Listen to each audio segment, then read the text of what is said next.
Subscribe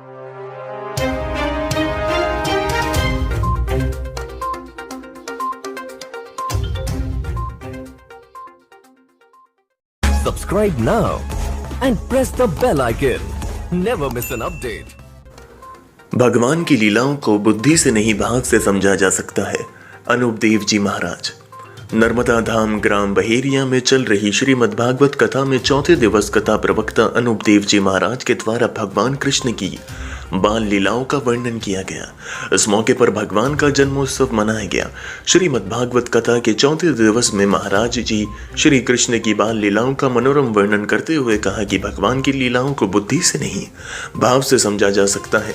Shrimad Bhagavat कथा में कथा व्यास जी ने कन्हैया की बाल लीलाओं का वर्णन, पुतान उद्धार, शकट भजन, तृणावध वध, भगवान कृष्ण का नामकरण, माखन चोरी, उकल बंधन लीला का किया व्याख्यान। श्रीमद् भागवत में कहा गया है, प्यारे कृष्ण, आपकी एक एक लीला मनुष्य के लिए परम मंगलमय और कानों के लिए अमृत स्वरूप है।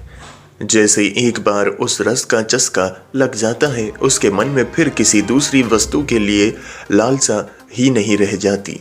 जन्म लेते ही पहरेदार सो गए। भगवान कृष्ण का जन्म लेते ही पहरेदार सो गए। वासुदेव व देवकी की बेड़ियां और कारागार के दरवाजे खुल गए। भगवान कृष्ण को लेकर वासुदेव गोकुल गए। गोकुल से योग माया कन्या को लेकर कारागार में लौटे तो बेड़ियां बंधी और दरवाजे बंद हो गए। द्वारपाल जाग गए, अर्थात भगवान के पास में आते हैं तो सारे बंधन खुल जाते हैं, लेकिन माया पास में आती है तो व्यक्ति बंधन में जकड़ जाता है। इसलिए भगवान के निकट रहिए। इस भव्य आयोजन में समाज सेविका ज्योति शर्मा, उमराव सिंह, पंचम सिंह, गौरव सिंह, विनोद साहू सहित क्षेत्र से भारी संख्या में श्रद्धालु पहुंचकर धर्म लाभ अर्जित कर रहे हैं।